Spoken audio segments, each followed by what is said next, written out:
अस्सलाम वालेकुम। आज की हमारी कहानी का जो उन्वान है वो है बेहिस लोग। अम्मी अम्मी जल्दी आएं प्लीज़ अम्मी। क्या ओधम मचा रखा है, अम्मी ने किचन से आते हुए कहा। अम्मी देखें, ना सानिया को तमीज़ ही नहीं, जूदत चीखा। मेरा पसंदीदा टीवी शो लगा हुआ है और ये सानिया की बच्ची कब से सर खाए जा रही है। जूदत, तुम चुप हो जाओ और कमरे में जाकर शो देखो, अम्मी ने डांटते हुए कहा। फिर वो सानिया की तरफ मुतवज्जे हुई। क्या बात है सानिया, क्यों शोर मचा रही थी? अम्मी, वो जो सामने राजा साहब का घर है वहाँ पर किसी का इंतकाल हो गया है।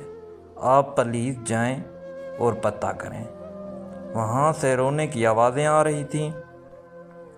अम्मी, मुझे बहुत घबराहट हो रही है, ये कहकर सानिया रोने लगी।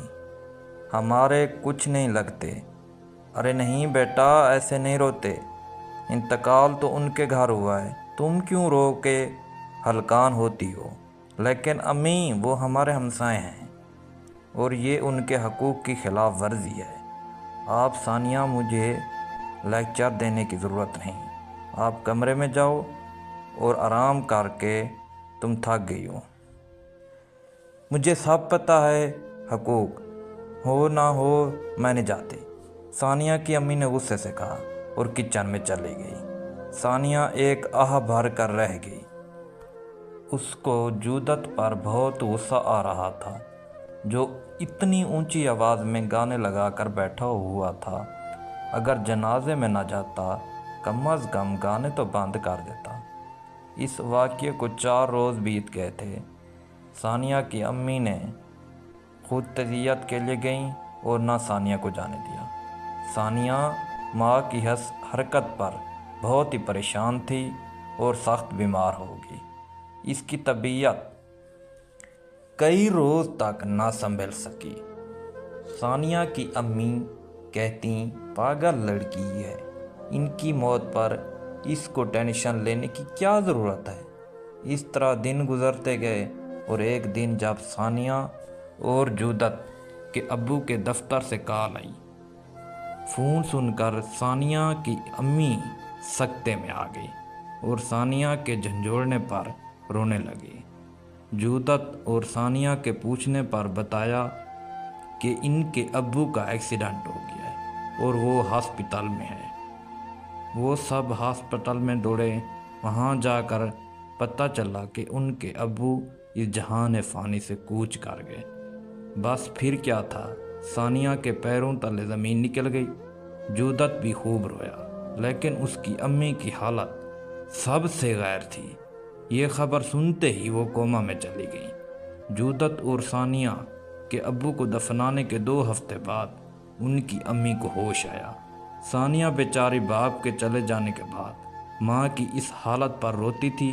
जूदत ग्रेजुएट था, उसने जल्द बाप का वसी कारोबार बखूबी संभाल लिया। जब सानिया और जूदत की अम्मी घर वापस आईं तो सारे मोहल्ले की औरतें, हत्ता कि राजा साहब की बीवी भी ताज़ियत के लिए आईं और उनके गले लगकर सानिया की अम्मी खूब रोईं। जब कि अभी उनकी तबीयत पूरी तरह नहीं संभली थी।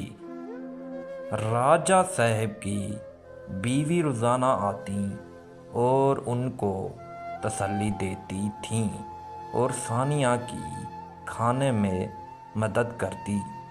अब सानिया की अम्मी को एहसास हुआ कि अपनों के बिछड़ जाने के बाद उनकी याद बुरी तरह तड़पाती है। वो बहुत शर्मिंदा थीं। रफ्ता रफ्ता राजा साहब की बीवी तीमारदारी से सानिया की अम्मी को ठीक कर दिया। ये तो हमारे अपने नहीं, फिर भी कितना ख्याल करती हैं।